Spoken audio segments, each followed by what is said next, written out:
যারা দুনিয়ার জমির মধ্যে নিজেকে মিঠিয়ে দিবে, ফজরের সময় আজান শুনে মুয়াজ্জিনের আজান কর্ণকহরে পৌঁছার সাথে সাথে উঠে ওযু করে নামাজের জন্য মসজিদের মধ্যে চলে যায়, জোহরের নামাজের জন্য অপেক্ষা থাকে। ফজর পড়িয়া কাজে কর্মে চলে যাওয়ার পরে বারবার তাকিদ করে, সময় তাকায়, ঘড়ির দিকে তাকায়, কয়টা বাজে। কেউ কেউ এমন আছে যে বলে এই কয়টা বাজে, কেউ বলে কিরে বাবা জোহরের আজান মুয়াজ্জিন দিছিনি, কয় না না দেয় না, আরো সময় বাকি আছে। জোহরের মধ্য পর্যন্ত, ফজর থেকে জোহর পর্যন্ত বান্দা বারবার জোহরের খবর নেয়। আর কিছু মানুষ আছে ফজরের নামাজ পড়া তো দূরের কথা, সারা রাত মোবাইল চালায়া ফজরের নামাজ ঘুমের মধ্যে কাটিয়ে দেয়। মোবাইল চালায়া ফজরের পরে যে জিকির আজকার আছে ওগুলোই ঘুমে কাটিয়ে দেয়। উঠতে উঠতে রাত্রে সারা রাত ঘুম যায়া, সারা রাত মোবাইল চালায়া ফজরের আগে দিয়া ঘুম যায়া দিনের 12টা 1টায় ঘুম থেকে উঠা গোসল কইরা আবার দুনিয়াবি কাজে লাইগা যায়। সরকারে দো আলম মুহাম্মদুর রাসূলুল্লাহ সাল্লাল্লাহু আলাইহি ওয়াসাল্লাম বলেন, এক নামাজ থেকে অন্য নামাজ পর্যন্ত যে নাকি শুধু আল্লাহর দিকেই পেরেশানি থাকে, যার চিন্তা চেতনা আল্লাহর দিকে মনস্ক চলে যায়, ওই বান্দা আল্লাহর পেয়ারা বান্দা হয়ে যায়। যে নাকি ফজরের আগে থেকে ঘুম আসা আরম্ভ করে দেয়, 12টা 1টা পর্যন্ত ঘুম যায়, আবার উঠা দুনিয়াবি কাজের মধ্যে লিপ্ত হয়ে যায়। সরকার আলম বলেন ওই লোকটা আল্লাহর কাছে গেলে চেহারাটা তার নিজের সৌন্দর্য আকারে ফুটন্ত করতে পারবে না। যে ব্যক্তি ফজর থেকে শুরু করে জোহরের আগ পর্যন্ত বারবার বিবিকে বলে বিবি কয়টা বাজে, সন্তান রে কয়টা বাজে, আজান দিছিনি, জোহরের সময় হয়েছিনি, দেখ আমার কাজ তো এখনো শেষ হয় না। আল্লাহ তাআলার নবী বলেন ওই লোকটার চেহারা আল্লাহ তাআলার কাছে নিজেকে দেখাইবার জন্য কিয়ামতের ময়দানে সামনে উগ্রীব হয়ে যাবে, সামনে আগায়া যাবে। এই দুইজন লোকের মাধ্যমে, এই দুইজন লোকের মধ্যে আল্লাহ তাআলা ওই লোকটাকে বাছাই করে বেহিসাব জান্নাতের মালিক বানাইবেন। যে নাকি ফজর থেকে শুরু করে জোহরের আগ পর্যন্ত বারবার রব্বে আলার, রব্বে করিম, রব্বে আজিমের খবর নিয়েছে। ঠিক কিনা জোরে বলেন। সন্তান মার কাছে যেমন কাজকর্মের কারণে তার মর্যাদা পার্থক্য হয়ে যায়, তার ভালোবাসা পার্থক্য হয়ে যায়, তার আচার আর ব্যবহারের কারণে মার কাছে সন্তানের চরিত্র ফুটে উঠে। কোন সন্তানের প্রতি মা বাবার ভালোবাসা মহাব্বত বেড়ে যায়, আবার কোন সন্তানের আচার আর ব্যবহারের কারণে মা বাবা দিল থেকে ভালোবাসা দূর হয়ে যায়। ঠিক কিনা জোরে বলে। আল্লাহ তাআলা আমাদেরকে পাঠিয়েছে এটা পরীক্ষা দেওয়ার জন্য, আমরা কোন ধরনের মানুষ হইতে পেরেছি, আল্লাহ তাআলার দিকে কি পরিমাণ ধাবিত হইতেছি, এটা জাস্টিফাই করার জন্য আল্লাহ তাআলা আমাদেরকে বারবার কালামে হাকিমের মাধ্যমে, বারবার নবীদের মাধ্যমে, বারবার হযরত উলামায়ে কেরামের মাধ্যমে আমাকে আপনাকে জানান দেয়। কালামে হাকিমে আল্লাহ তাআলা বলেন ওয়া ইবাদুর রহমান আল্লাযীনা ইয়ামশুনা আলাল আরদি হাওনা। রহমানের গোলাম তো তারা যারা দুনিয়ার জমির মধ্যে হাক ডাক নিয়ে চলে না, তাকাব্বর আর অহংকার নিয়ে চলে না। রহমানের গোলাম হইল যে নাকি দুনিয়ার জমিনের মধ্যে নম্রতা আর ভদ্রতার সহিত চলাফেরা করে। কিছু পাবলিক আছে, কিছু মানুষ আছে সে বাসা থেকে বের হইছে, রাস্তা দিয়ে হাঁটতেছে, তার জুলুমের কারণে, তার ব্যবহারের কারণে, তার অকট্ট ভাষার কারণে মানুষ তার সামনে যেতে দ্বিধাবোধ করে, তার সামনে থাকতে চায় না। আর কিছু মানুষ আছে বাসা থেকে বের হইলে রাস্তার পাশে যেই সমস্ত মানুষগুলা গল্প গুজব করে তারা গিয়ে হাত বাড়িয়ে দেয়, সালাম দেয়, বিনয় চিত্তে কথা বলে। ঠিক কিনা জোরে বলে? কথা বুঝেন আমার? এর মধ্যে ভালো মানুষকে আর খারাপ মানুষকে এটা পার্থক্য হয়ে যায়। যারা বাসা থেকে বের হয় তাদের প্রতি এলাকার মানুষের যে সহানুভূতি আর ভালোবাসা, আর যারা বাসা থেকে বের হয় তাদেরকে দেখলে যে মানুষগুলা বসা ছিল চলে যায়, অন্যত্র চলে যায়, দেখাও করে না, সালামও দেয় না। ওর ব্যবহারটা কেমন রব্বে কারিম সুস্পষ্ট ভাবে জানে। আর যে লোকটাকে দেখে মানুষ সালাম বিনিময় করে, বাসা বাড়ির খোঁজ খবর নেয়, সন্তানাদির খোঁজ খবর নেয়, এই লোকটা আল্লাহ তাআলার কাছে কেমন দামি সেটা আল্লাহ তাআলা নির্দ্বিধায় জানে। ঠিক কিনা জোরে বলেন?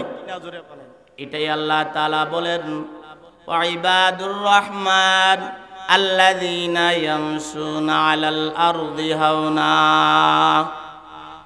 খলিফাতুল মুসলিমিন হযরত আবু বকর সিদ্দিক রাদিয়াল্লাহু তাআলা আনহুর জামানায় যারা যুদ্ধে গেছে, কেউ হাত হারিয়ে ফেলেছে যুদ্ধ করার কারণে, কেউ চোখ হারিয়ে ফেলেছে যুদ্ধ করার কারণে, কেউ নিজের জীবন চলে গেছে, কারো নিজের দুইটা পা চলে গেছে। এই লোকগুলার ফ্যামিলি চালাইবার জন্য খলিফাতুল মুসলিমিন হযরত আবু বকর সিদ্দিক রাদিয়াল্লাহু তাআলা আনহু বিল বোর্ড টানে দিলেন, এই বাসার মধ্যে এই লোক, এই সাহাবী 1 মাস খেদমত করবে, টাকা দিয়া খেদমত করবে, খাবার দিয়া খেদমত করবে, যত তার হাজত আছে এই মহিলার খেদমত এই পুরুষ করবে, এই ফ্যামিলির খেদমত এই সাহাবী করবে। নামের সাথে তার সৌন্দর্য লিখে দেওয়া হয়েছে, নাম লিখে দেওয়া হয়েছে। হযরত ওমর ফারুক রাদিয়াল্লাহু তাআলা আনহু বারবার বিলবোর্ডের দিকে তাকায়, দেখি কোনো খাদেম কোন ফ্যামিলির খেদমত করে কিনা, অথবা সেখান থেকে মাহরুম হয়ে যায় কিনা, অথবা সে অন্যত্র কাজে যোগদান করার কারণে তার খেদমতি ছুটে যায় কিনা। হঠাৎ করে হযরত ওমর রাদিয়াল্লাহু তাআলা আনহু তাকে দেখলেন, এক মহিলার খাদেম, এক মহিলার নামের পাশে খাদেমের নাম নাই। হযরত ওমর ফারুক রাদিয়াল্লাহু তাআলা আনহু চিন্তা করলেন, খেদমত করার সুযোগ তো আল্লাহ তাআলা আমাকে দিয়েছেন। এশার নামাজ পড়ে মহিলার ঘরের সামনে যায় নক করলেন, মা আমি আপনার খেদমত করার জন্য আসছি, দরজা খোলেন। মহিলা বলে, কে বাবা, তুমি কে? আমার খেদমত করার জন্য আসছো, তুমি কে? মদিনার বিলবোর্ডের মধ্যে আমার খাদেমের নাম নাই, কেমন করে তুমি জানলা? কি খেদমত করবা তুমি আমার, কেন আসছ? বলে, মারে আপনি আমাকে চিনবেন না, আমি আপনার খেদমত করার জন্য আসছি, নাম বলার কি প্রয়োজন আছে? বলে, না বলো, কারণ পূর্বক্ষণে একজন আল্লাহর বান্দা আমার খেদমত করে চলে গেছে। হযরত ওমর চিন্তা করলেন, নামটা মুসার সাথে সাথেই তো আমি দেখলাম, শুধু নামাজের জন্যই অপেক্ষা করলাম, নামাজ পড়ে আবার এসে গেলাম, এর মাঝে কে আপনার খেদমত করছে, আপনি কি তাকে চিনেন? তার নাম কি? মহিলা বলে, বাবা রে, তার নাম বলে নাই, তার নাম জানি না। আমি জিজ্ঞেস করলাম, কে আপনি? বলে, আমি আল্লাহ তাআলার গোলাম। সে একটা কালামে হাকিমের আয়াত তেলাওয়াত করেছে, ওয়াইবা দুর রহমানিল্লাযীনা ইয়ামশুনা আলাল আরদি হাওনা। আমি মালিকের গোলাম। আমার নাম দিয়া কি করবেন? আপনার খেদমতের প্রয়োজন, আমি আপনার খেদমত করার জন্য আসছি। মা, লোকটার চেহারা কেমন? বাবা রে, ওই লোকটা তো আমাকে চেহারা দেখায় না। সে বলছে, মা আমি পর্দা করি, আপনিও পর্দা করেন, আপনি ভিতরে চলে যান। মা চেহারা দেখেন না, তার জামার কালার আর ডিজাইন কেমন? বাবা রে, তার জামার কালার আর ডিজাইনও আমি দেখি নাই। সে বলছে, মা আমি আপনার খেদমত করে বের হওয়ার পরে দরজা লাগায়া দিবেন। খবরদার আপনি আমার দিকে আপনার নজর প্রসারিত করবেন না। বাবা রে, তার গায়ের মধ্যে কেমন জামা ছিল, কি কালার কাপড় ছিল তা তো জানি না, নামও বলে না, তার চেহারাও দেখি না। পরের দিন হযরত ওমর তাহাজ্জুদের আগে গেলেন। সামান্য তাহাজ্জুদের সময় বাকি আছে এমন সময় গেলেন। আজকেও খেদমত করতে পারে নাই। বলে, বাবা রে, কিছুক্ষণ পূর্বে আমার খেদমত করে চলে গেছে। লোকটা জানে আমি তাহাজ্জুদের নামাজ পড়ি, তাই তাহাজ্জুদের নামাজের সময় যদি সে আসে আমার তাহাজ্জুদের নামাজের খলল হবে। তাই সে আগে আগে এসে আমাকে খাবার দেওয়া চলে গেছে।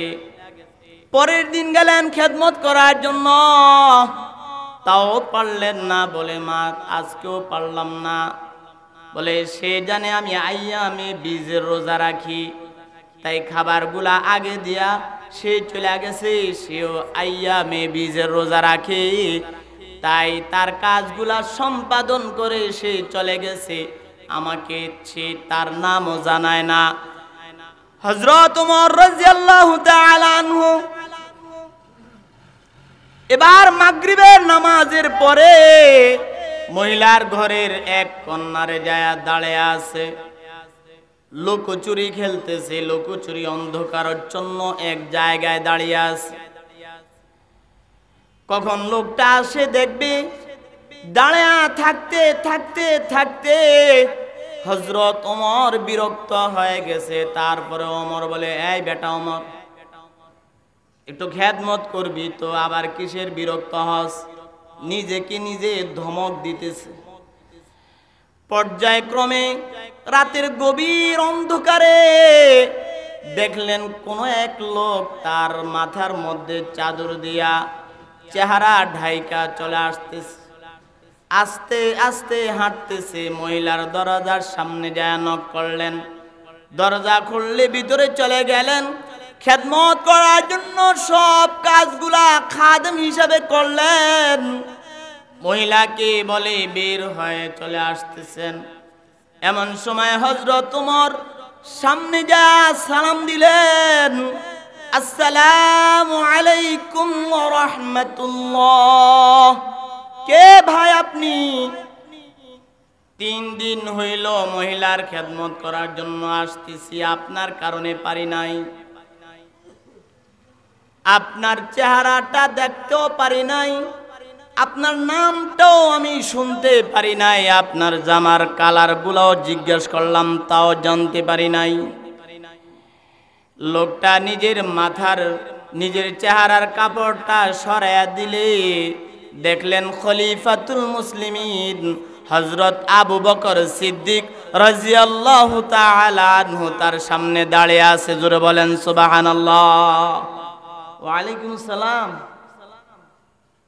সালাম নিলেন, সালামের উত্তর নিলেন। এখন তো আমরা আগে মুরব্বীদেরকেও সালাম দিতাম, এখন তো দেই না। কি বলেন, দেই? যুবকরা সালাম দেয় না। সিনিয়রদেরকে জুনিয়ররা সম্মান দেয় না। আপনাদের এলাকা দেয়, আমাদের এলাকায় দেয় না। আমাদের এলাকার মানুষগুলো এমন বজ্জাত হইছে যে এখন আর মুরব্বীদেরকে সম্মান আর কদর করতে জানে না। নিজে বিচারক হওয়ার জন্য, নিজে বড় নেতার পদবি পাওয়ার জন্য সামনে আইসা জোরে জোরে কথা বলে। ঠিক কিনা? জোরে বলেন। আছে আপনাদের এই এলাকায় আছে? আমাদের এলাকায় আছে।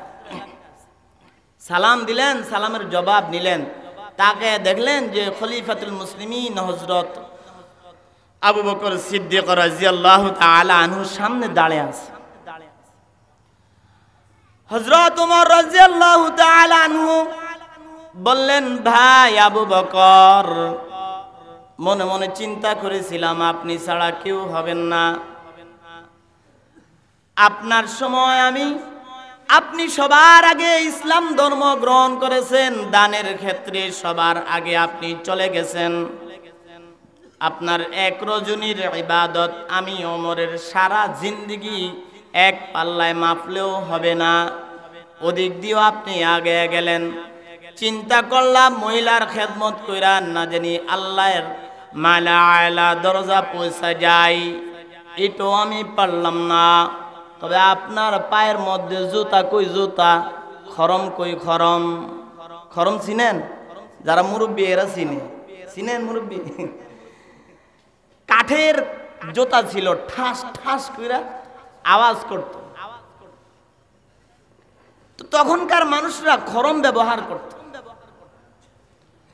হযরত ওমর রাদিয়াল্লাহু তাআলা আনহু চোখের পানি ছেড়ে দিলেন, বললেন, ভাই আবু বকর,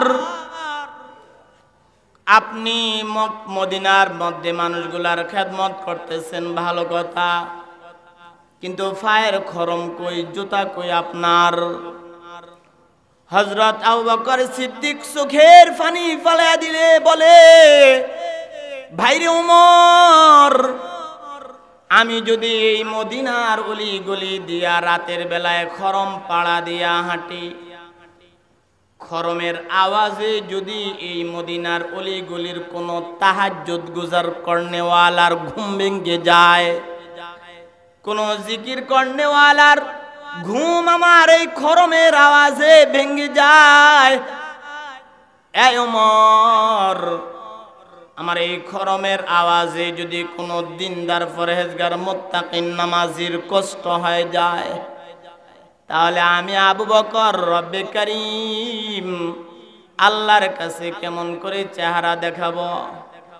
এই লোকটা যদি মদিনার যে লোকটা আমার মাধ্যমে কষ্ট পাবে, জুতার আওয়াজে কষ্ট পাবে, ওই লোকটা যদি রব্বে কারীমের কাছে আমার বিরুদ্ধে মামলা দেয়, তাহলে ওমর বলো রব্বে কারীমের কাছে আমি আমার চেহারা কেমন করে দেখাবো? জোরে বলেন সুবহানাল্লাহ। এদের ব্যাপারে আল্লাহ তাআলা এই আয়াত নাজিল করে দিলেন। আল্লাহ তাআলা বলেন, ওয়া ইবাদুর রহমানিল্লাযীনা ইয়ামশুনা আলাল আরদি হাওনা। রহমানের মালিক তো তারা যারা দুনিয়ার জমির মধ্যে নম্রতা আর ভদ্রতার সহিত চলাফেরা করে, কথা বলে, নম্র সুরে কথা বলে, বিনয় সুরে কথা বলে, সহনশীলতার মানুষগুলা থাকার কারণেই আজকে জুলুম থেকে আমরা পরিত্রাণ পেয়েছি। আজকে হায়াতে জিন্দেগিতে আমরা শান্তি কিছু সময়ের জন্য হইল দুনিয়াতে শান্তি অনুভব করতেছি। আলহামদুলিল্লাহ বলেন, জোরে বলেন আলহামদুলিল্লাহ। চট্টগ্রামের মানুষের ঈমান অনেক মজবুত, আমি জানি, আরো জোরে বলেন আলহামদুলিল্লাহ। চট্টগ্রামের মানুষ এত দামি, ইলমি হাইসিয়তের অনেক মানুষ। আমাদের একজন উস্তাদুল আসাতাজায়ে কেরাম হযরতুল আল্লাহ হযরত মাওলানা আল্লামা মুফতি হাশিম সাহেব হুজুর রহমত দামাত বারাকাতুহুমের কাছে আমরা পড়ালেখা করেছি। যতক্ষণ পর্যন্ত ক্লাসে থাকতাম ততক্ষণ নুরানি চেহারার দিকে তাকিয়ে থাকতাম। আমাদের অনুভূতিটা আধ্যাত্মিক পরিমাণে অধিক পরিমাণে ভালো লাগতো। এই চেহারাগুলার দিকে তাকাইলে দুনিয়ার মধ্যে মানুষের সাথে জুলুম করা তো দূরের কথা, মানুষের সাথে হুসনে আখলাক দেখাইবার জন্য সব সময় নিজের দিল উগ্রীব হয়ে থাকে। এই ধরনের মানুষ আছে না নাই? জোরে বলেন আছে না নাই?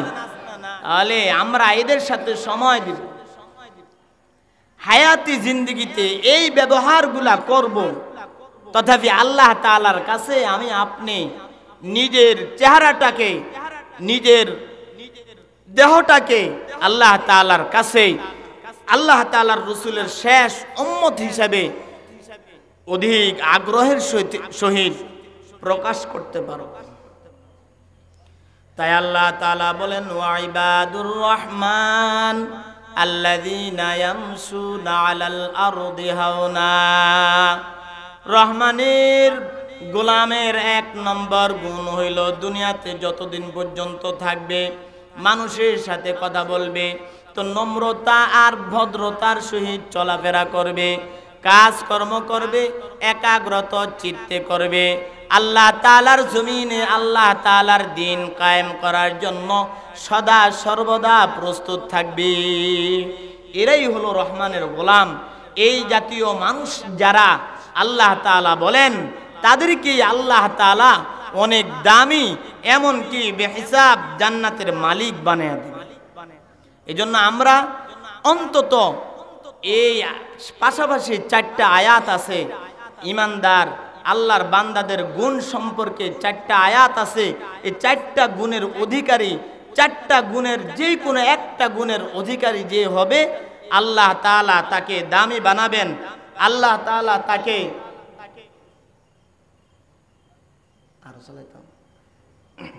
আল্লাহ তাআলা তাকে বেহিসাব জান্নাতের মালিক বানিয়ে দিবেন। তাহলে 1 নম্বর গুণ কি?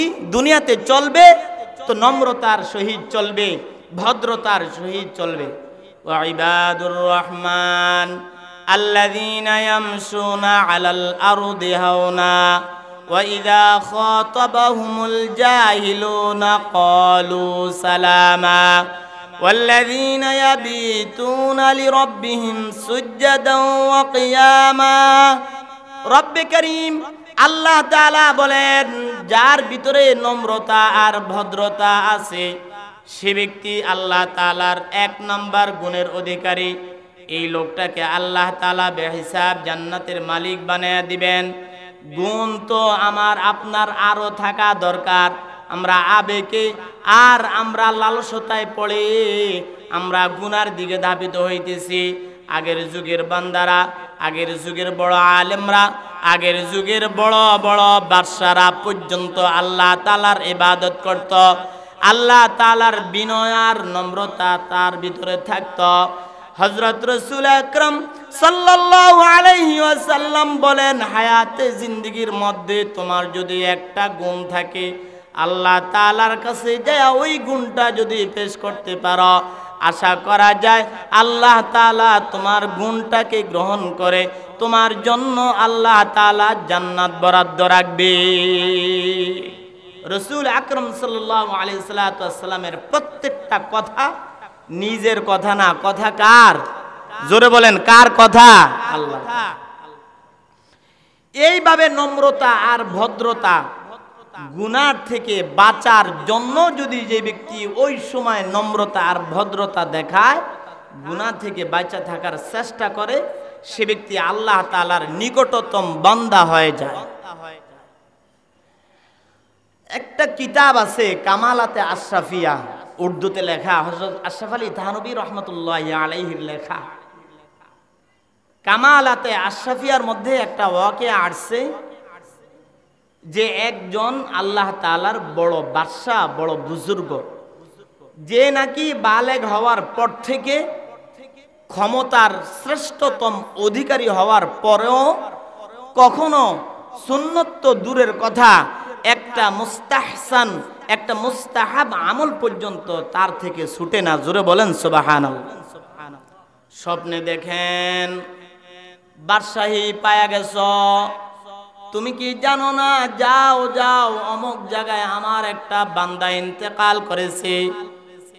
স্বপ্নে চেহারা দেখাইলেন, হঠাৎ করে ঘুম থেকে কেঁদে হাউমাউ করে কেঁদে উঠলেন। উঠে বলেন, এই তোমরা তাড়াতাড়ি ঘোড়া সাজাও, 1 মশক পানি দাও তাড়াতাড়ি। পানি দিলে ওযু করলেন, 2 রাকাত নামাজ পড়লেন, কাঁদতেছেন, নামাজ পড়তেছেন, কাঁদতেছেন, দোয়া করতেছেন, কাঁদতেছেন, উঠতেছেন, কাঁদতেছেন, জামা ব্যবহার করতেছেন। উজিররা বলে, বাদশাহ কেন কাঁদেন, বলবেন তো।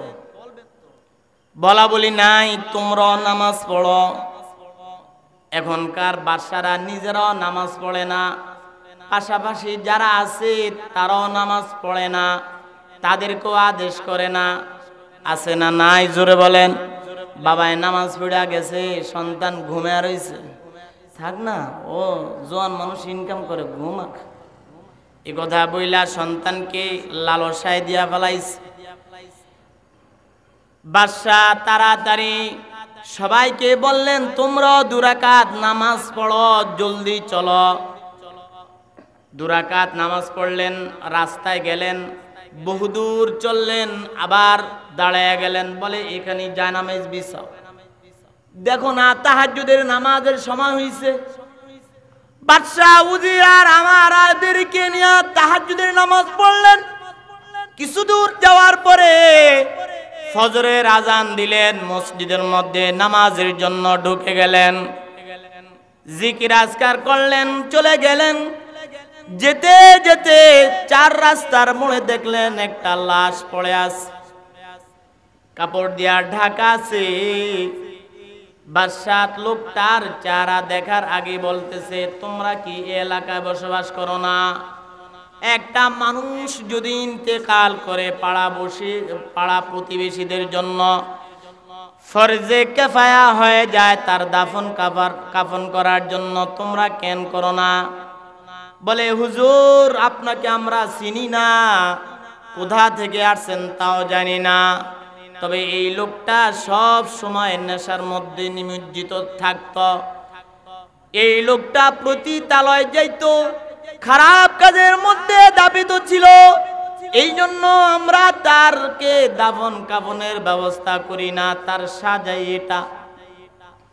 বাদশাহ চেহারা উল্টায়া দেখলেন, কাপড় উল্টায়া দেখলেন, চেহারাটা আলোকে ঝলমল ঝলমল করতেছে। স্বপ্নের মধ্যে যে লোকটাকে আল্লাহ তাআলা দেখাইছে, ওই লোকটার চেহারাটাই দেখা যায়। বাদশা বুঝতে রাজি নাই, লোকগুলা যে কথা তার বিরুদ্ধে বলতেছে এগুলা সত্য নয়। বাদশা বলে, তার বাড়িটা কোথায় আমাকে দেখায়া দাও। গিয়ে দেখলেন মহিলা পর্দার ভিতরে বিনায়া বিনায়া নিজের স্বামীর জন্য ক্রন্দন করতেছে। আল্লাহ তাআলার পেয়ারা বান্দা বলেন, মা তুমি কেন কাঁদো? তোমার জামাই মারা গেছে তাই বুঝি কাঁদো? বলে, জি। তোমার জামাই তো খারাপ ছিল, কেন কাঁদো? খারাপ মানুষ চলে যায়, দুনিয়া পবিত্র হয়ে যায়, কেন তুমি কাঁদো? তোমার জামাই খারাপ ছিল। বলে, হুজুর আপনি কে? আপনাকে চিনি না, কোথা থেকে আসছেন তাও জানি না, তবে স্বামীর ব্যাপারে সবচাইতে ভালো জানে তার স্ত্রী, স্ত্রীর ব্যাপারে সবচাইতে ভালো জানে তার স্বামী। এই জন্যই তো হাদিসের মধ্যে আসছে, কোন স্ত্রী মারা গেলে স্বামী যদি বলে আমার স্বামীটা, আমার স্ত্রীটা অত্যন্ত ভালো ছিল, আল্লাহ তাআলা তার জন্য জান্নাত ওয়াজিব করে দেয়। জোরে বলেন সুবহানাল্লাহ।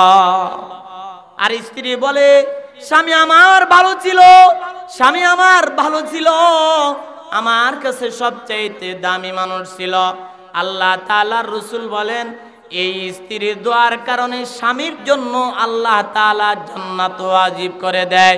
মহিলা বলতেছে, দুনিয়ার মানুষ, এলাকার মানুষ জানে আমার স্বামী খারাপ, কিন্তু আমি জানি আমার স্বামী খারাপ না, ভালো। স্ত্রী স্বামীর ব্যাপারে খবর আসেনি? আমার আপনার স্ত্রী আমার আপনার ব্যাপারে খবর রাখেনি? বলেন, কি বলেন, রাখে না? রাখে। আমার স্ত্রী কেমন এটা আমি জানি কি জানি না? জোরে বলেন। আপনার স্ত্রী কেমন আপনারা জানেন কি জানেন না? সবাই জানে।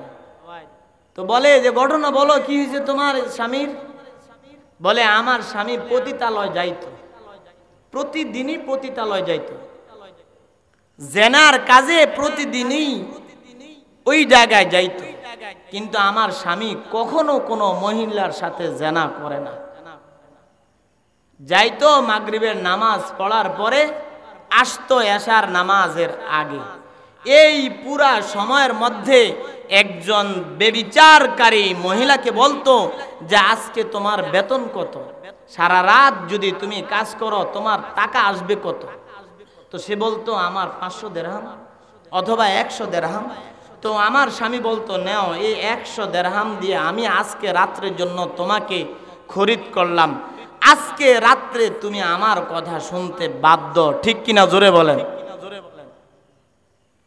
টাকা দিলেন, মহিলা বললেন কি ব্যাপার, বলেন কি কাজ করতে হবে? সব সরাইতে হবে নাকি? বলে না। কি করতে হবে? বলে আজকে রাত্রটাই আমার তোমার জন্য, আজকে রাত্রের জন্য আমি তোমাকে এই মহল্লা থেকে ছুটি দিয়া দিলাম, যাও এই টাকা গুলা নিয়ে তুমি ব্যবহার করবা, কিন্তু আজকে রাত্রের জন্য তুমি জেনায় লিপ্ত হতে পারবে না। যেহেতু আমি তোমাকে টাকা দিয়া খরিদ করেছি, তুমি আমার কথা শুনতে বাধ্য। মালিক রব্বে কারিমকে ভয় করো, ইবাদুর রহমান আল্লাযীনা ইয়ামশুনা আলাল আরদি হাওনা। আল্লাহ তাআলা রাসূল বলেন আদ-দুনিয়াউ মাজরাআতুল আখিরাহ, দুনিয়াটা হলো পরকালের সঞ্চয় সম্বল করার জায়গা।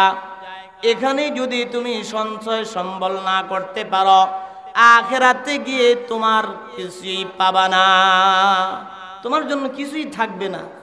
যাও আজকে রাত্রের জন্য জেনায় লিপ্ত হবা না, এই টাকা নিয়ে তুমি ব্যবহার করবা, গুনাহ থেকে বেঁচে থাকবা, তবে একটা আমল করবা, আল্লাহ তাআলাকে ভয় করবা, আর সব সময় এই রাতের মধ্যে যত ওয়াক্ত নামাজ পড়ে তত ওয়াক্ত নামাজ তুমি আদায় করবা। জোরে বলেন সুবহানাল্লাহ।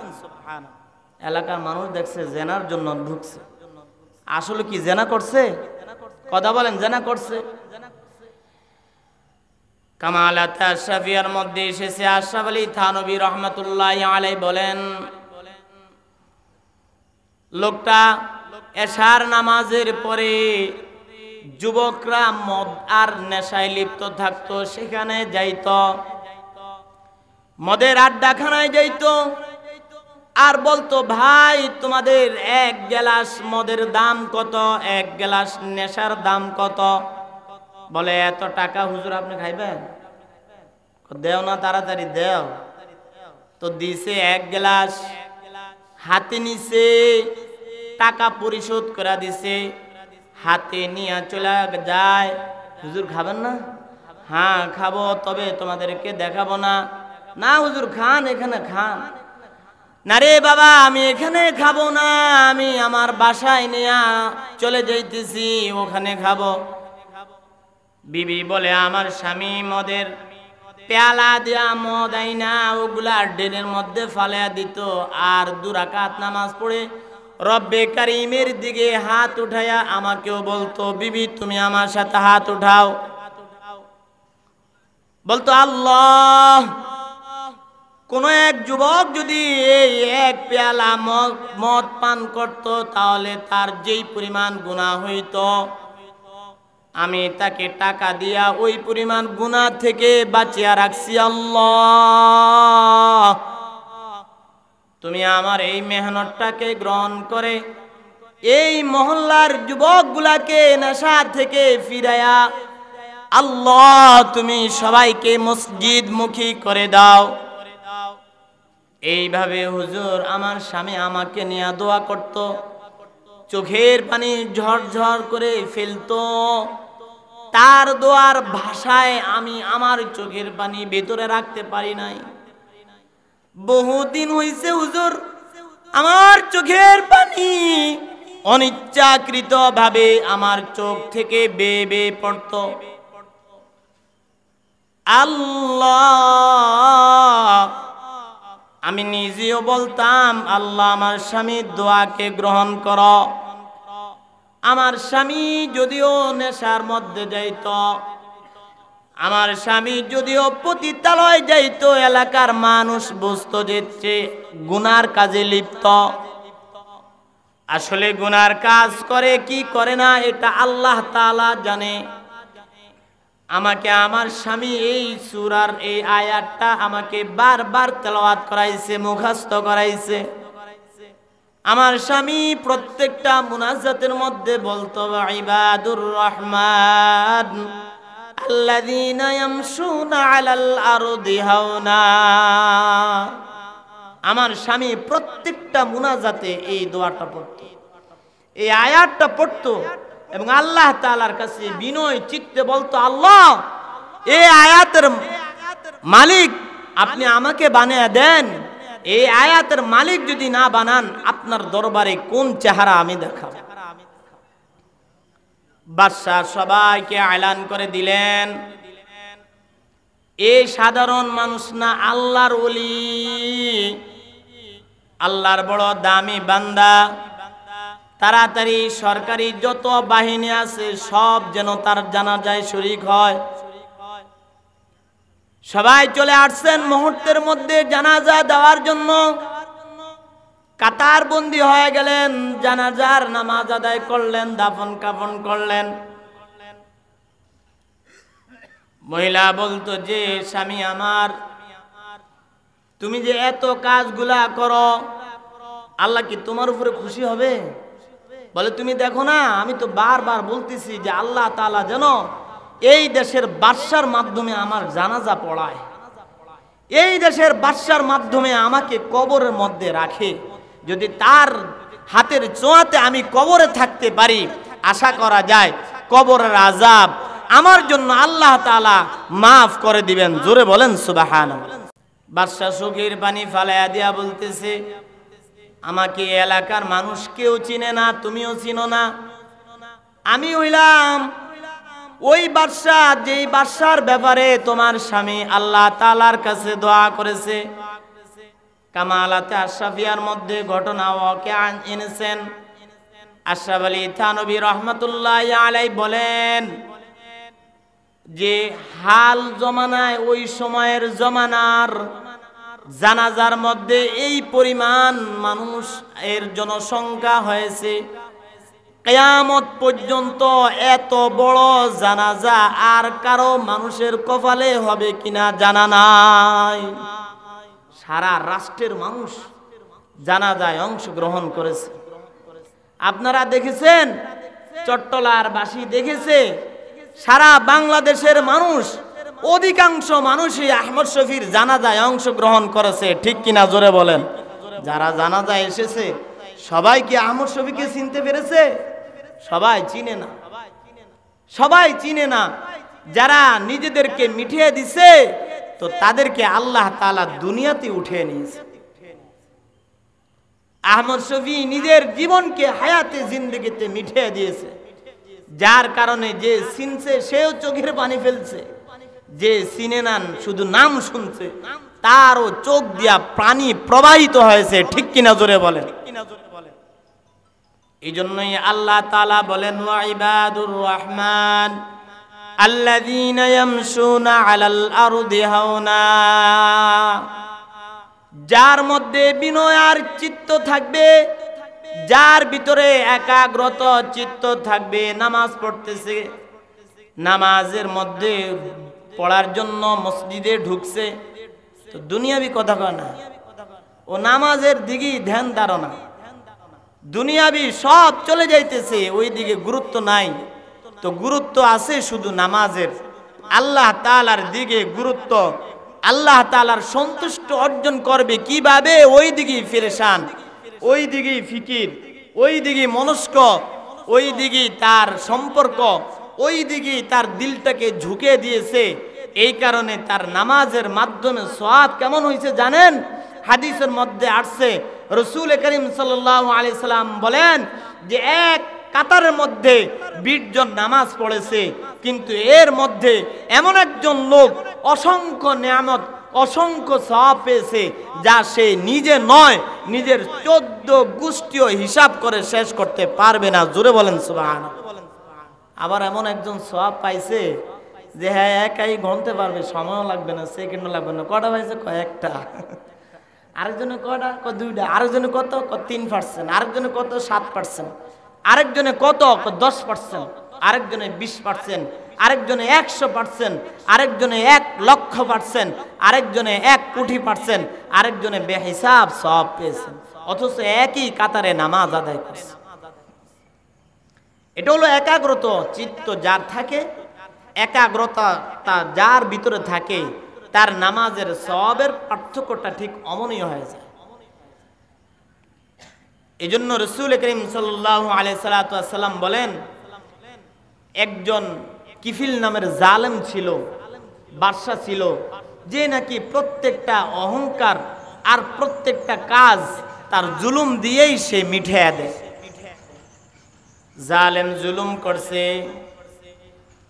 আল্লাহ তাআলার কাছে এটা পছন্দ হয় না, কিন্তু এই জালেমটাই মৃত্যু গ্রহণ করার আগে আল্লাহ তাআলার কাছে এমন একটা আমল করেছে, বিনয় চিত্তে আল্লাহ তাআলার কাছে চাইছে, আল্লাহ দুনিয়াতে অহংকার করি, মানুষের সামনে অহংকার করি নিজের ক্ষমতা, নিজের বাহাদুরি, নিজের রাজত্ব টিকিয়ে রাখার জন্য, কিন্তু আমি কত দুর্বল এটা তো তুমি জানো। আল্লাহ গুনাহ করার সময়ও আমি কিন্তু গুনার দিকে তাকাই না, নিজের দেহের দিকে তাকাই না, গুনাহ অজস্রভাবে চালিয়ে গেছি। আল্লাহ তাআলার কাছে বারবার আকুতি আর মিনতি করে আল্লাহ তাআলার কাছে বলতেন, আল্লাহ তুমি জানো আজকে রাত্রটা হতে পারে আমার শেষ রাত্র, আল্লাহ মহিলা আসছে গুনাহ করার জন্য, কিন্তু আমি গুনাহ করি নাই, তাকে বাঁচিয়ে দিয়েছি, কারণ সে বলছে তার দেহের মধ্যে গুনার লেশ মাত্রাও লাগায় না। আমি বাদশা যদি তার দেহের মধ্যে গুনার লেশ লাগিয়ে দেয়, আল্লাহ এত পবিত্র মানুষ যদি আমার কাছে আমার ব্যাপারে আপনার কাছে নালিশ করে, মামলা দায়ের করে, আল্লাহ আমি কিফিল কেমন কইরা তোমার দরবারে আমার চেহারা দেখাবো। আল্লাহ ওই দিকে তাকায় আমি মহিলার সাথে জিনা করি না, তাকে বাঁচিয়ে দিলাম, তার দেহের মধ্যে যেমন পবিত্র ছিল অমন পবিত্রই রেখেছি। আল্লাহ এই আমলটা যদি তোমার পছন্দ হয় তাকে আল্লাহ তুমি আমাকে মাফ করে দাও। আগেরকার মানুষ কিছু না কিছু আশ পাইতো যে আজকে সে মারা যাবে, অথবা তার হায়াত বেশি সময় নেই, কারণ তার এমন কিছু ঘটনা তার সামনে প্রকাশ হয়ে যায় যা দেখলে সে কিছু না কিছু অনুমান করতে পারে, কিছু না বুঝতে পারে যে সে আর দুনিয়াতে বেশি সময় নেই। তাই কিফিল নামের জালেম আল্লাহ তাআলার কাছে বলে, আজকের গুনাহ করার জন্য উগ্রীব ছিলাম, সারাদিন আনন্দে ছিলাম, কিন্তু গুনাহ করার জন্য যখনই তার সামনে গেলাম সে তার ব্যক্ত প্রকাশ করেছে, সে তার মন্তব্য প্রকাশ করার কারণে দেখলাম তার দেহ যেহেতু পবিত্র, তার মন যেহেতু পবিত্র, বালেগ হওয়ার পর থেকে এই মহিলাটা যেমন পবিত্র, সে যেন কবরে যায় ঠিক অমনভাবে পবিত্র। এই দিকে চিন্তা করে তার সাথে আর গুনাহ করি না। আল্লাহ এই আমলটা যদি তোমার কাছে গ্রহণ হয় থাকে তুমি আমাকে মাফ করে দাও। কিফিল মারা গেছে, সকালবেলায় সবাই আসছে দলে দলে আর বলতেছে আলহামদুলিল্লাহ কিফিল মারা গেছে।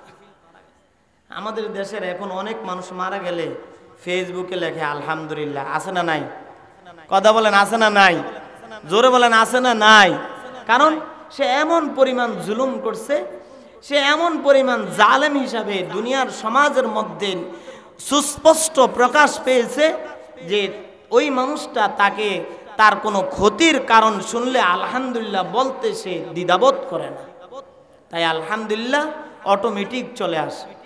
তো আলহামদুলিল্লাহ বলছে, সকালে এসে দেখলেন সবাই বলতেছেন আলহামদুলিল্লাহ কিফিল নামের জালেমটা ইন্তেকাল করেছে, আমাদের সমাজটা সৌন্দর্য হয়েছে।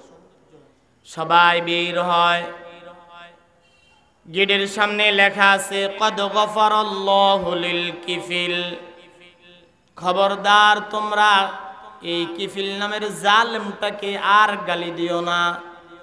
গালি দিছ অজস্রভাবে, গালি দিছ আর গালি দিও না, কারণ গত রাত কিফিল নামের জালেম যেই তওবা আর ইস্তিগফার করেছে, যেই বিনয় চিত্তে আমার কাছে মাগফিরাতের দোয়া করেছে, এমন নরম আর এমন শিশু বাচ্চার মতো সে আর কখনো হয় না। তার গুনাহ সামনে থাকার পরও গুনাহ থেকে নিজেকে বাঁচিয়ে রাখছে। এই আমলটা আমার কাছে পছন্দ হয়েছে, তাই আমি কিফিল নামের জালেমটাকে মাফ করে দিছি। কদ গফারাল্লাহু লিল কিফিল। বাদশার ব্যাপারে তার গেটের সামনে অদৃশ্যভাবে নাম লিখে দিলেন, কদ গফারাল্লাহু লিল কিফিল। কেউ তোমরা গালি দিও না, কারণ এই কিফিল নামের বাদশা, কিফিল নামের জালেম সে রাতের বেলায় যে একটা আমল করেছে, ওটার জন্য আমি বড় খুশি হয়ে গেছি, আমি তাকে মাফ করে দিয়েছি। সে এই আয়াতের মাথা হাতে পড়ে গেছে, ওয়াইবাদুর রহমানিল্লাযীনা ইয়ামশুনা আলাল আরদি হাওনা। কিফিল নামের জালিমকে কেউ গালি দিও না, কিফিল নামের জালিমকে আমি আল্লাহ তাআলা মাফ করে দিয়েছি। কিফিল নামের জালিমকে কেউ যদি তোমরা গালি দাও তাহলে এটা তোমাদের জন্য শোভনীয় নয়, কারণ রাতের বেলায় আমার কাছে যেমন নরম আর ভদ্রতা দেখাইছে, এটা তার হায়াতে জিন্দেগিতে এই কিফিল নামের জালেম কখনোই দেখায় না। তার আমলটা আমি আল্লাহ তাআলার কাছে বড় ভালো লেগেছে, তাই আমি আল্লাহ তাআলা এই কিফিল নামের জালেমকে মাফ করে দিলাম। আজকে থেকে তোমরা জালেম থেকে শিক্ষা অর্জন করো। জালেমকে মাফ করি নাই, জালেমকে আল্লাহ তাআলা দুনিয়াতেও মাফ করে নাই, আখিরাতেও করবেন না। জালেম নামের মানুষগুলাকে আল্লাহ তাআলা সমাজের মানুষগুলার দিলের ভিতরে তার প্রতি ক্ষোভ বাড়িয়ে দেন। সেই সমাজের মধ্যে সবচাইতে নিকৃষ্ট মানুষ হিসাবে আল্লাহ তাআলা সমাজে পরিচিত করে দেন। এজন্য জুলুম এটা দুনিয়ার মানুষরা সহ্য করতে পারে নাই, আল্লাহ তাআলাও করে নাই। যারা জুলুম করে তাদের জন্য এই গাছগুলা, এই যে গাছ দেখছেন, লানাতুল্লাহি আলার, সারা পৃথিবীর পুরা জমিনের প্রত্যেকটা গাছ গাছালি তার জন্য লানত করতে থাকে। আর যখন জালেমরা গুনাহ করে, যখন জালেমরা জুলুম করে, তখন এই গাছগুলা বলে তোমার থেকে দুর্গন্ধ আসতেছে, আমার এখানে আইসো না, সরে যাও। গুনারও দুর্গন্ধ আছে, নেকের আবার সুঘ্রাণও আছে। গুনার কালার আছে, নেকেরও কালার আছে। আপনারা বলবেন গুনার আবার কালার কেমন? কিছু বছর আগে করোনা হয়েছে, করোনা দেখছেন কেউ? কথা বলেন, করোনা দেখছেন? কেমনে দেখছেন? কেমন কালার, কেমন? করোনার কালার দেখা যায় না, কিন্তু বিজ্ঞানীরা একটা ফুটবলের মতো, একটা কাঁঠালের মতো তার পুরা গায়ের মধ্যে এইভাবে কাঁঠালের যেমন সুতা বের হয়েছে, যেইভাবে কাঁটা কাঁটা যুক্ত কাঁঠাল দেখা যায়, ঠিক করোনার একটা দৃশ্যমান করেছে, এটাকে কাঁঠালের মতো এরকম দাগ দাগ দেখা গেছে। ঠিক কিনা জোরে বলেন? কিন্তু আমরা কি চোখে দেখছি? কথা বলেন, দেখছেন? কেউ দেখছেন? দেখি নাই। এই করোনা প্রবাহিত হওয়ার পরে আমরা একজনের লাশ আরেকজন দাফন করতে অনিচ্ছাকৃতভাবে হলেও আমরা তার সামনে যাই না, আমরা ভয় পেয়েছি, আমরা তাদের থেকে দূরে থাকার চেষ্টা করেছি। এমনকি একজনের গায়ের সাথে আরেকজন গা লাগানোর এই চিন্তা ফিকিরও আমরা করি নাই। আমরা চিন্তা ফিকির করেছি একজন মানুষের সাথে যদি আরেকজন মানুষ দূরত্ব বজায় রাখে, মনে হয় যে করোনা থেকে বেঁচে থাকতে পারবো। আল্লাহ তাআলা বলেন, এটার দৃশ্য যেহেতু তোমরা দেখছো, কিন্তু দুনিয়ার চোখে তোমরা দেখো না। আমি আল্লাহ তাআলাও জানিয়ে দিলাম গুনারও একটা কালার আছে। আছে না নাই? জোরে বলেন, সবাই বলেন, আছে না নাই? গুনারও দুর্গন্ধ আছে। যখন কোনো জালেম জুলুম করে, তখন এই গাছ গাছালি বলে দূরে সরো, সহকান আমার থেকে দূরে সরো। গাছে কথা বলে, কিন্তু আমি আপনি শুনি নাই, আমি আপনি বুঝতেও পারি নাই। এই গাছ গাছালি আমার আপনার জন্য লানত করতে থাকে। যতক্ষণ পর্যন্ত গুনার মধ্যে নিমজ্জিত থাকবো, যতক্ষণ পর্যন্ত একাগ্রত চিত্তে নম্রতা আর ভদ্রতা আর বিনয় আমার ভিতরে না ঢুকবে, ততক্ষণ পর্যন্ত এই গাছগাছালি আমাদের জন্য বরদোয়া আর লানত করতে থাকে। গুনার কালার আছে। কবিরা গুনাহ করলে, ফরজ গুনাহ যদি কেউ করে ছেড়ে দেয়, ফজরের নামাজ ছেড়ে দেয়, তো তার গুনার কালার হলো লাল কালার। লাল কালার দেওয়ার একটা হিকমত আছে। লাল নিশানা টানাইলে দূর থেকে ট্রেনের যিনি চালক আছে, ড্রাইভার লাল নিশানা দেখলে ট্রেন আগে থেকে থামিয়ে ফেলে, চিন্তা করে সামনে বিপদ আছে। ঠিক কিনা জোরে বলেন। লাল নিশানা দেখলে অনেক বাড়িতে লাল নিশানা টানিয়া দেয় গেছে, আছে না নাই? চট্টগ্রামের মধ্যে বহু বাসার মধ্যে দেখেছি গাছের মধ্যে লাল নিশানা টানিয়া দেয়।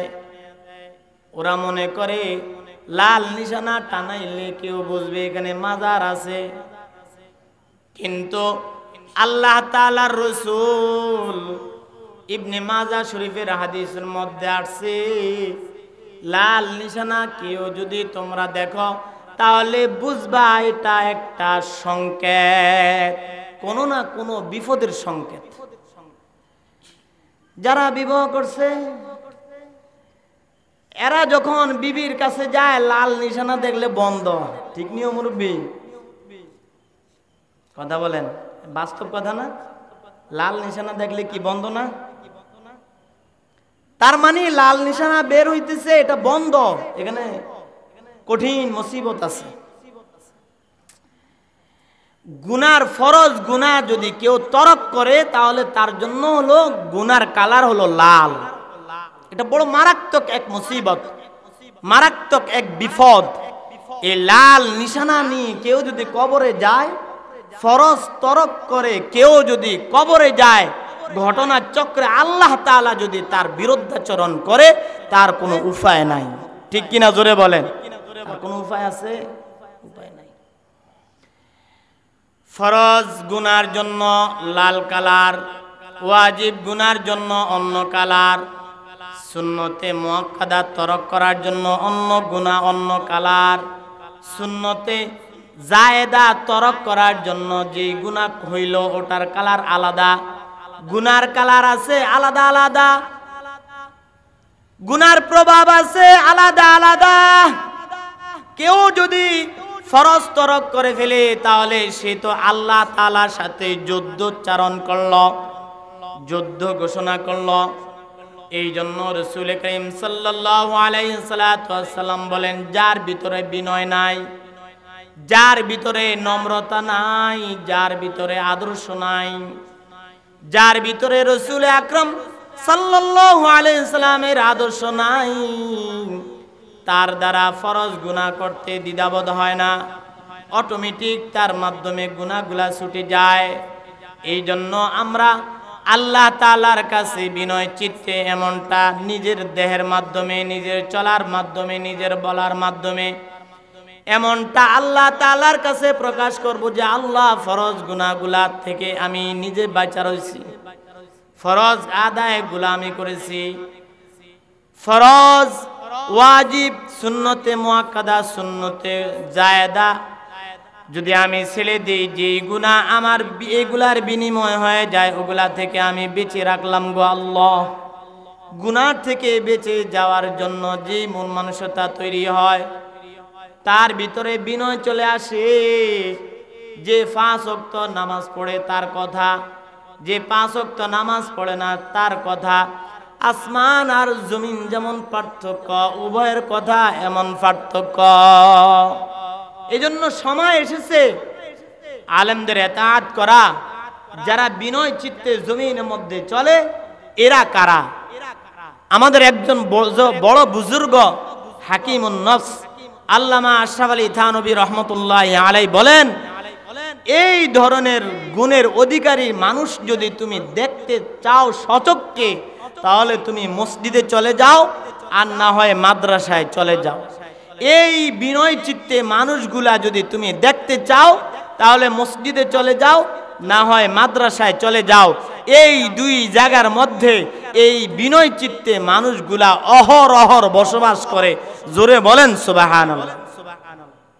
আর যারা খারাপ, যাদের বিনয় নাই, যাদের অহংকার তাকাব্বুরের কারণে সমাজ চলতে পারে না, এদেরকে পাওয়া যায় দোকানপাটের মাধ্যমে, দোকানপাটের কাছে এদেরকে পাওয়া যায় মাঝে মাঝে রাস্তার মোড়ে মোড়ে। এজন্য এদের থেকে নিজেকে বাঁচিয়ে রাখতে হবে। আখিরাত যদি পাইতে চাই তাহলে নিজেকে দমে দেই। আমি মেম্বার হইছি, সমস্যা নাই, জনগণের সেবক। আমি চেয়ারম্যান হইছি, কোনো সমস্যা নাই, জনগণের সেবক। আমি মসজিদের সভাপতি হইছি, তাই আলেমকে কটাক্ত ভাষায় কথা বলবো, কোনো সমস্যা নাই।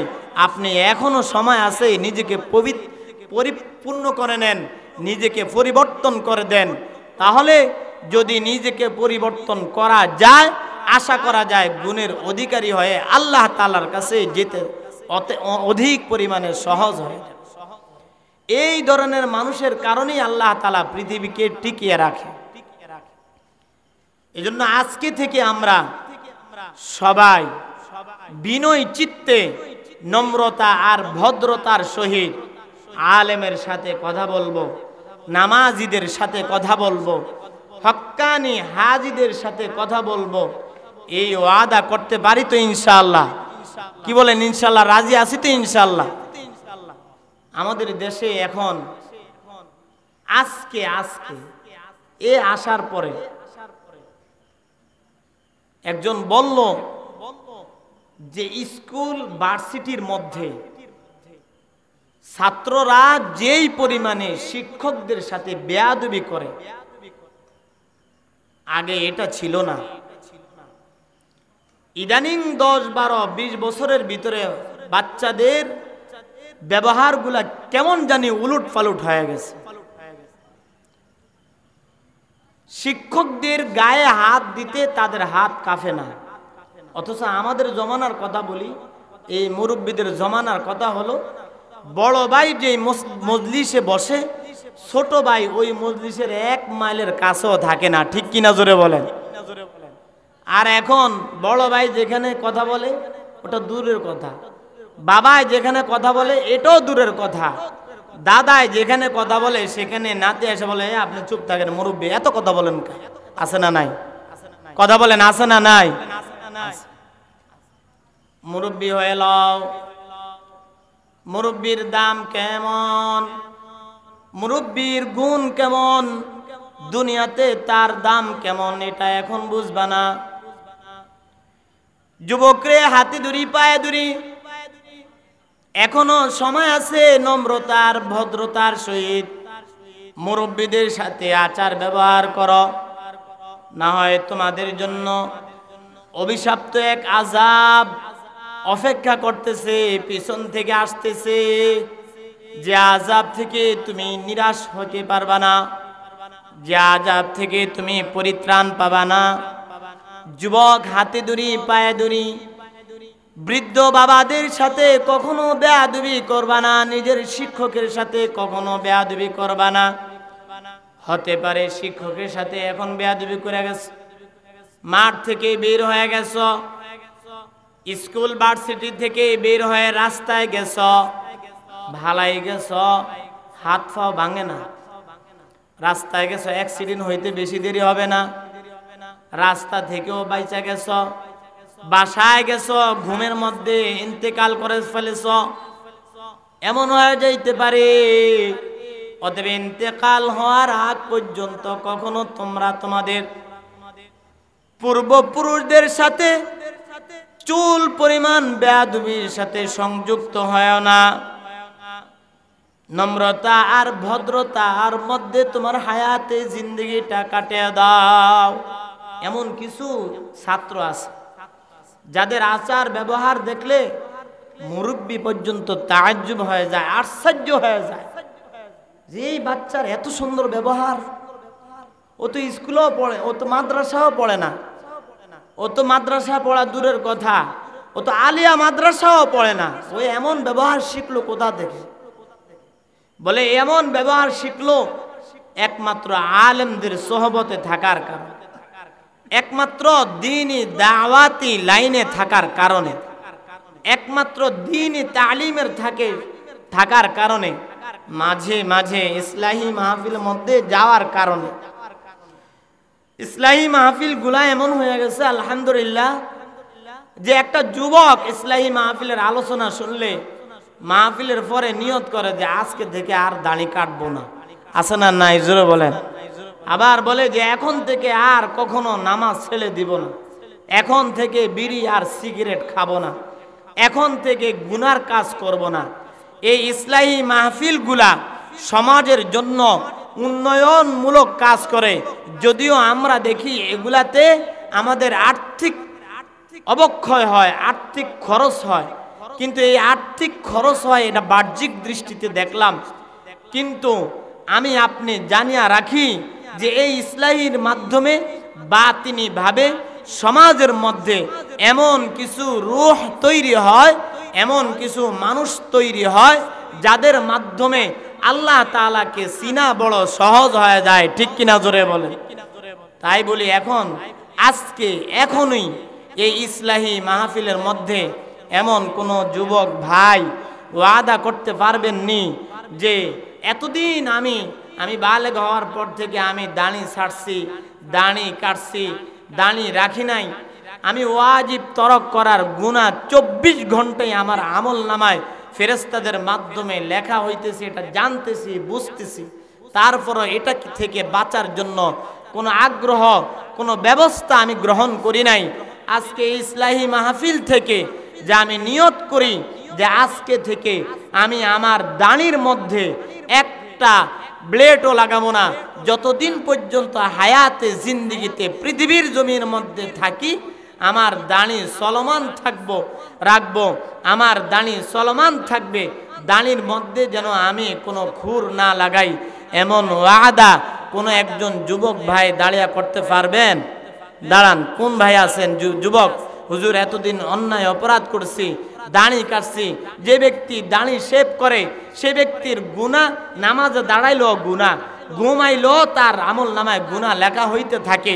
তাই এখন থেকে এই ইসলাহি মাহফিল থেকে ওয়াদা করতে পারেন কিনা যুবক ভাই যে আমি আজকে থেকে কখনো আমার দাড়িতে খুর বা ছুরি অথবা কোনো ব্লেড লাগাবো না? এমন কেউ আছেন? দাঁড়ায় একজন বলেন যে ভাই আমি হুজুর আমি আজকে থেকে আর কখনো আমার দাড়ির মধ্যে আঘাত করব না, আমি ওয়াজিব গুনাহ করব না, এখন থেকে আমি ওয়াজিব গুনাহ তরক করলাম, ছেড়ে দিলাম। এটার মহাব্বত, এটার ভালোবাসা, ওয়াজিব আমল করলে যেই পরিমাণ সওয়াব ওই পরিমাণের ভালোবাসা আমার দিলের ভিতরে আল্লাহ তাআলা প্রবেশ করে দেখ। এমন কোন ভাই আছেন যে ভুলে দাড়ি কেটে ফেলেছি, বুঝতে পারি নাই, অন্যায় অপরাধ করেছি, আল্লাহ তাআলার কাছে এখনো পরিপূর্ণভাবে পরিরূপভাবে আল্লাহ তাআলার পেয়ারা বান্দা হতে পারি নাই? আজকে এই ইসলাহি মাহফিল থেকে ওয়াদা করলাম কখনো আর দাড়ির মধ্যে আমি আর ব্লেড লাগাবো না। এমন কোন যুবক ভাই আছেন যে আমি আর কখনো দাড়ি লাগাবো না, দাড়ির মধ্যে হাত লাগাবো না, যে ব্লেড লাগাবো না, খুর লাগাবো না? আছেন কেউ? একজন ভাই দাঁড়ান যে আমি হুজুর আর দাড়ির মধ্যে কখনো ব্লেড লাগাবো না, দাড়ি কাটবো না। হাদিসের মধ্যে আসছে কেউ যদি দাড়ির মধ্যে খুর লাগায় তো সে যেন আল্লাহ তাআলার রাসূলের কাছ থেকে সর্বপ্রথম শাফাআত থেকে সে যেন দূরে রইল, সে যেন দূরে রইল। এজন্য কে আছেন ভাই? একজন ভাই দাঁড়ান যে আমি আজকে থেকে দাড়ির মধ্যে খুর লাগাবো না, আজকে থেকে আমি দাড়ির মধ্যে ব্লেড লাগাবো না। আমার হায়াতে জিন্দেগিতে যতদিন পর্যন্ত আল্লাহ তাআলা হায়াত রেখেছেন ততদিন পর্যন্ত দাড়িকে, রসুলের সুন্নতকে ভালোবেসে মহাব্বত করে এটাকে গালের মধ্যে রাখবো। যেহেতু এটা গালের মধ্যে রাখার আল্লাহ তাআলা ব্যবস্থা করেছেন, সিস্টেম করেছেন, এটা কাটলেই উঠবে, কাটলেই উঠবে, কাটলেই উঠবে। আল্লাহর রসুল নিষেধ করেছেন কাটার জন্য, আল্লাহ তাআলার রসুল নিষেধ করেছেন কাটার জন্য, তাই কাটবো না। এমন কে আছেন ভাই? একটু দাঁড়ায় হাতটা উঠান। দেখেন ভাই এই মাহফিলটা যেন সফল হয় এই মাহফিলটা যেন সফলতা লাভ করতে পারে, এই মাহফিলটা যেন মকবুল হয়, এই মাহফিলটা যেন আল্লাহ তাআলার কাছে গ্রহণযোগ্য হয়, এই মাহফিলটা যেন আল্লাহ তাআলার কাছে কবুলিয়ত হয়। তাই কোন ভাই আছেন একজন দাঁড়ান, যে ভাই একজন দাঁড়ান, যে আমি আজকে থেকে দাড়ি ছাড়বো না। আছেন কেউ? দাঁড়ান। কেউ দাড়ি কাটবেন? হ্যাঁ, দাড়ি কাটবেন? তা হাত উঠান। দাড়ি না কাটলে হাত উঠান। কে আছেন? একজন ভাই হাত উঠান। আলহামদুলিল্লাহ, আল্লাহ তাআলা এই দুইজন ভাইদের নিয়তকে আল্লাহ তাআলা কবুল ও মঞ্জুর করেন। সবাই বলেন আমিন। আরো জোরে বলেন আমিন। এখন তো আমরা দেখি মুরব্বী যারা আছে এরা মসজিদের মধ্যে যায় নামাজ পড়ার জন্য, এদের গলার কণ্ঠ কমে যায়, এদের শক্তি কমে যায়, এরা লাঠি হাতে নিয়ে নেয়, তার মানে বোঝা গেল এদের শক্তি কমে গেছে, এরা কবরের বাসিন্দা হয়ে যাইতেছে, এটা কবরের দিকে ধাবিত হয়ে যাইতেছে, এটা এরা স্টেশনের দিকে চলে যাইতেছে। স্টেশন বেশি দূরে নয়, কাছে হয়ে যাইতেছে। তাই আমরা ভাবি মুরব্বীরা নামাজ পড়বো, আমরা নামাজ পড়ার দরকার নাই। তাই এমন কোন যুবক ভাই আছেন যে হায়াতে জিন্দিগিতে আর কখনো নামাজ কাজা করবেন না? একজন ভাইও আছেন যে নামাজ এক ওয়াক্ত নামাজও কাজা করবেন না হায়াতে জিন্দিগিতে। যতদিন পর্যন্ত আল্লাহ তাআলা হায়াত রাখে ততদিন পর্যন্ত আমি এক ওয়াক্ত নামাজও কাজা করব না। এমন কে আছেন ভাই? হাত উঠান। এমন কে আছেন? আলহামদুলিল্লাহ, আল্লাহ তাআলা অনেক ভাই হাত উঠেছে, অনেক মুরব্বী বাবারা হাত উঠেছে। আল্লাহ তাআলা সবার হাতকে কবুল করুক এবং সবার নেক নিয়তকে কবুল করে। আল্লাহ তাআলার খাঁটি বান্দা, আল্লাহ তাআলার পেয়ারা বান্দা, আল্লাহ তাআলার খাঁটি বান্দা হিসাবে আল্লাহ তাআলা আমাদের সবাইকে গ্রহণ করেন। সবাই বলেন আমিন। ওয়া আখির দাওয়ানা আনিল হামদুলিল্লাহি রাব্বিল আলামিন।